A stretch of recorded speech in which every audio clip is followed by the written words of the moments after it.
السلام علیکم۔ اسٹارلائٹ story time کے سامعین کو خوش آمدید۔ ہمارے ناول کا نام ہے پیر کامل اور آج اس کی ایپیسوڈ ہے 15۔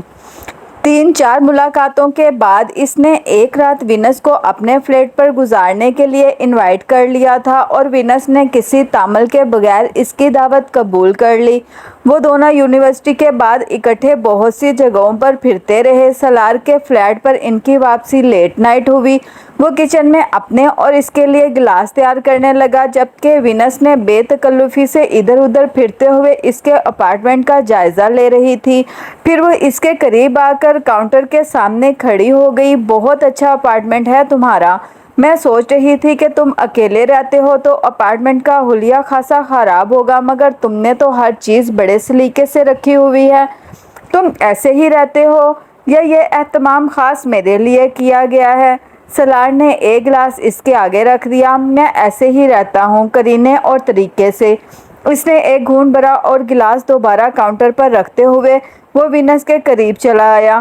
اس نے اس کے کندھوں پر ہاتھ رکھ دیے۔ وینس مسکرا دی۔ سالار نے اسے اپنے کچھ اور قریب کیا اور پھر یکدم ساخت ہو گیا۔ اس کی نظریں وینس کی گردن کی زنجیر میں جھولتے اس موتی پر پڑی تھی جسے آج اس نے پہلی بار دیکھا تھا۔ سردی کے موسم کی وجہ سے وینس بھاری بھرکم سویٹر اور جیکٹس پہنا کرتی تھی۔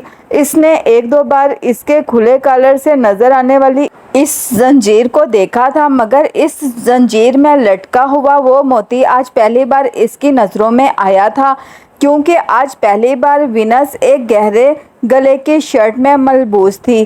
وہ اس شرٹ کے اوپر ایک سویٹر پہنے ہوئے تھی جسے اس نے سالار کے اپارٹمنٹ میں آ کر اتار دیا تھا۔ اس کے چہرے کی رنگت بدل گئی۔ ایک جھماکے کے ساتھ وہ موتی اسے کہیں اور، کہیں بہت پیچھے کسی اور کے پاس لے گیا تھا۔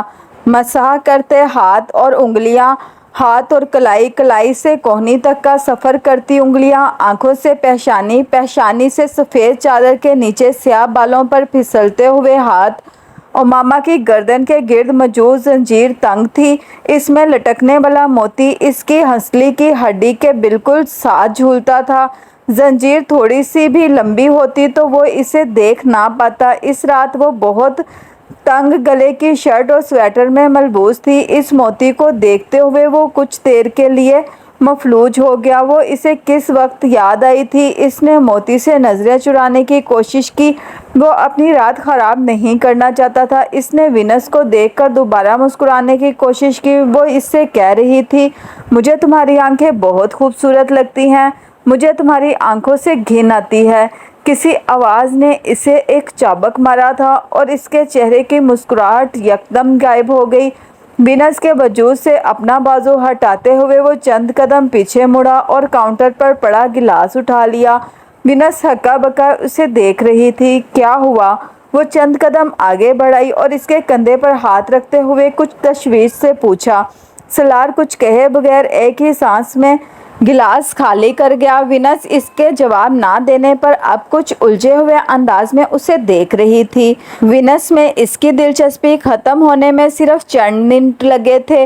وہ نہیں جانتا تھا اسے کیوں اس کے وجود سے الجھن ہونے لگی تھی۔ وہ پچھلے 2 گھنٹے ایک نائٹ کلب میں اس کے ساتھ ڈانس کرتا رہا تھا اور وہ اس کے ساتھ بے حد خوش تھا، اور اب چند منٹوں میں سالار نے اپنے کندھے جھٹکے اور سنک کی طرف چلا گیا۔ وہ اپنا گلاس دھونے لگا۔ وینس دوسرا گلاس لے کر اس کے پاس چلی آئی۔ سالار نے اس سے گلاس لیا۔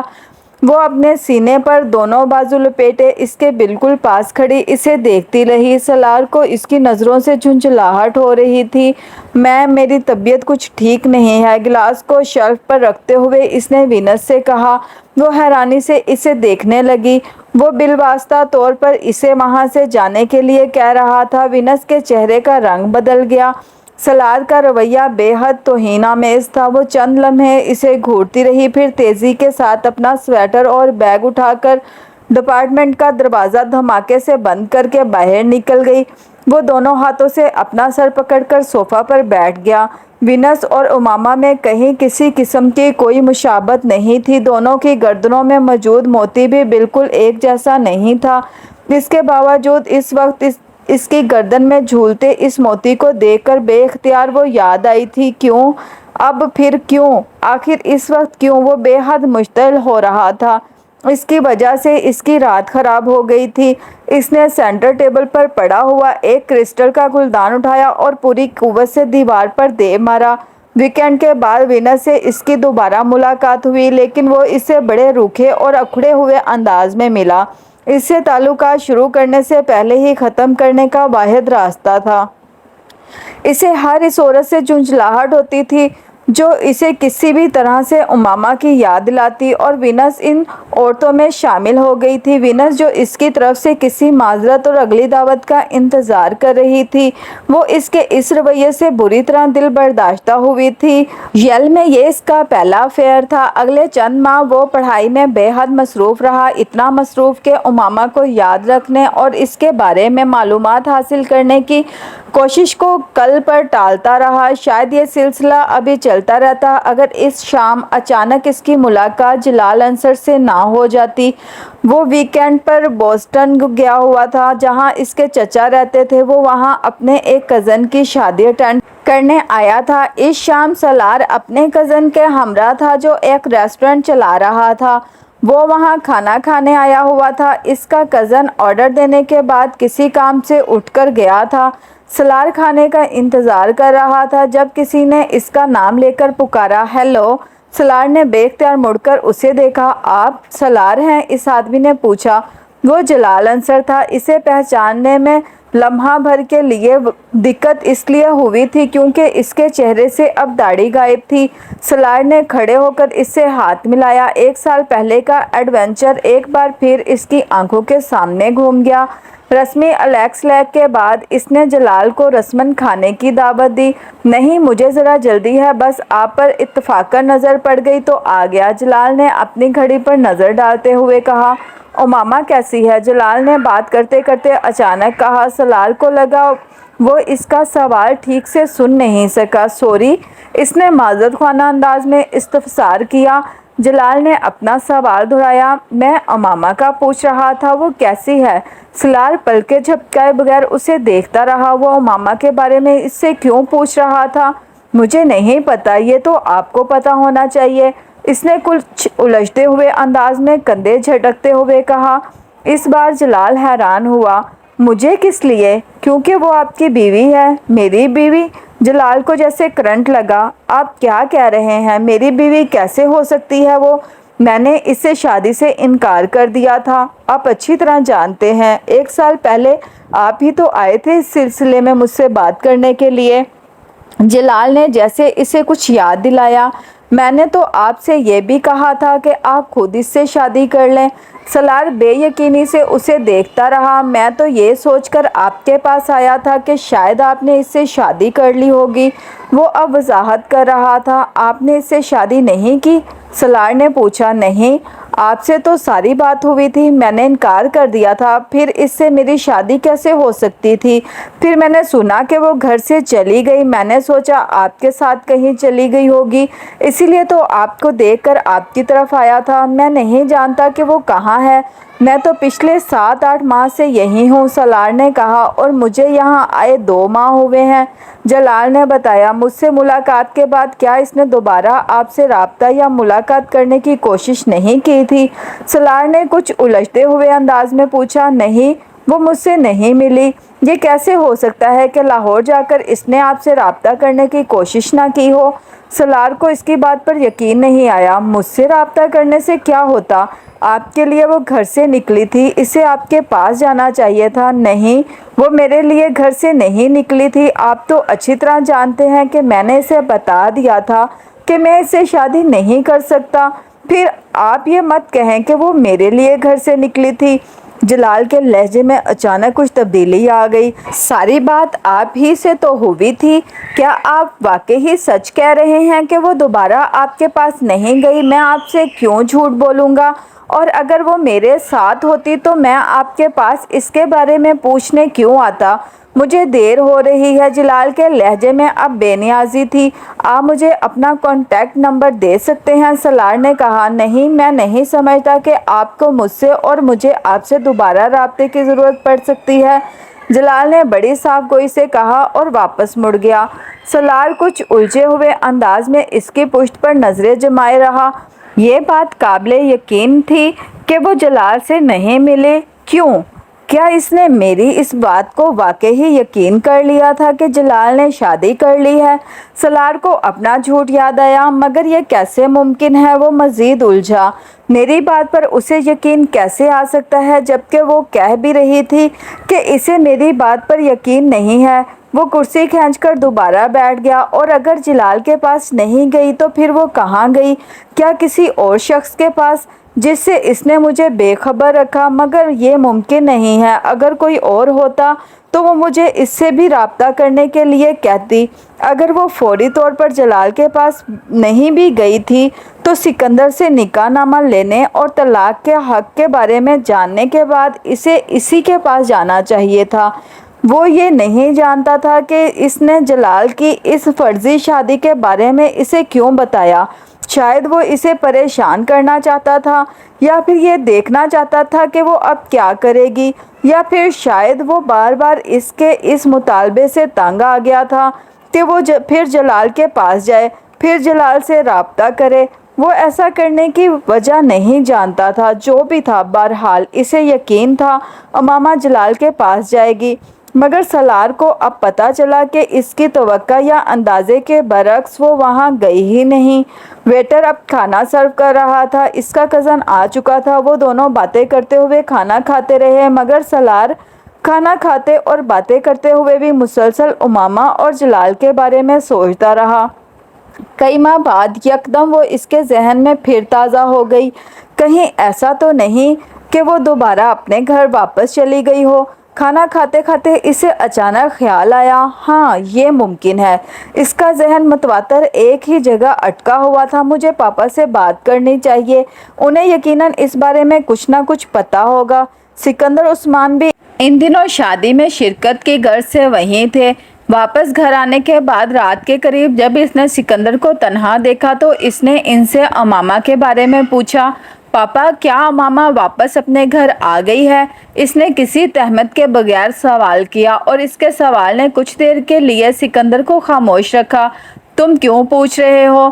چند لمحوں کے بعد انہوں نے درستی سے کہا، بس ایسے ہی۔ اس کے بارے میں اتنا غور و فکر کرنے کی ضرورت نہیں ہے۔ تم اپنی اسٹڈیز پر اپنا دھیان رکھو تو بہتر ہے۔ پاپا پلیز آپ میرے سوال کا جواب دیں۔ کیوں جواب دوں؟ تمہارا اس کے ساتھ تعلق کیا ہے؟ سکندر کی ناراضی میں اضافہ ہو گیا۔ پاپا، اس کا ایک بوائے فرینڈ مجھے آج ملا ہے یہاں، وہی جس کے ساتھ وہ شادی کرنا چاہتی تھی۔ تو پھر یہ کہ ان دونوں نے شادی نہیں کی۔ وہ بتا رہا تھا کہ امامہ اس کے پاس نہیں گئی ہے، جبکہ میں سمجھ رہا تھا کہ لاہور جانے کے بعد وہ اسی کے پاس گئی ہوگی۔ سکندر نے اس کی بات کاٹ دی۔ وہ اس کے پاس گئی ہے یا نہیں، اس نے اس سے شادی کی ہے یا نہیں، یہ تمہارا مسئلہ نہیں ہے، نہ ہی تمہیں ان میں انوالو ہونے کی ضرورت ہے۔ ہاں، یہ میرا مسئلہ نہیں ہے، مگر میں جاننا چاہتا ہوں، کیا امامہ آپ کے پاس آئی تھی؟ آپ نے اسے شادی کے پیپرز کیسے بھجوائے تھے؟ میرا مطلب کس کے ذریعے؟ سالار نے کہا۔ تم سے کس نے کہا کہ اس نے مجھ سے رابطہ کیا تھا؟ وہ ان کے سوال پر حیران ہوا۔ میں نے تو خود اندازہ لگایا، اس نے مجھ سے کوئی رابطہ نہیں کیا۔ وہ رابطہ کرتی تو میں ہاشم مبین کو اس کے بارے میں بتا دیتا۔ سالار ان کا چہرہ دیکھتا رہا۔ میں نے تمہارے کمرے کی تلاشی لی تھی اور میرے ہاتھ میں وہ نکاح نامہ لگ گیا۔ مجھے یہاں بھجواتے ہوئے آپ نے کہا تھا کہ آپ وہ پیپرز امامہ تک بھجوا دیں گے۔ ہاں، یہ اس صورت میں ہوتا اگر وہ مجھ سے رابطہ کرتی، مگر اس نے مجھ سے رابطہ نہیں کیا۔ تمہیں یہ یقین کیوں ہے کہ اس نے مجھ سے ضرور رابطہ کیا ہوگا؟ اس بار سکندر نے سوال کر ڈالا۔ سالار کچھ دیر خاموش رہا، پھر اس نے پوچھا، پولیس کو اس کے بارے میں کچھ پتہ نہیں چلا؟ نہیں، پولیس کو پتہ چلتا تو اب تک وہ ہاشم مبین کے گھر واپس آ چکی ہوتی، مگر پولیس ابھی بھی اس کی تلاش میں ہے۔ سکندر نے کہا، ایک بات تو طے ہے سالار، کہ اب تم دوبارہ امامہ کے بارے میں کوئی تماشا نہیں کرو گے۔ وہ جہاں ہے، جس حال میں ہے، تمہیں اپنا دماغ ٹھکانے کی ضرورت نہیں ہے۔ تمہارا اس کے ساتھ کوئی تعلق نہیں ہے۔ پولیس جیسے ہی اسے ڈھونڈے گی میں وہ پیپرز ہاشم مبین تک پہنچا دوں گا تاکہ تمہاری جان ہمیشہ کے لیے اس سے چھوٹ جائے۔ پاپا، کیا اس نے واقعی کبھی گھر فون نہیں کیا مجھ سے بات کرنے کے لیے؟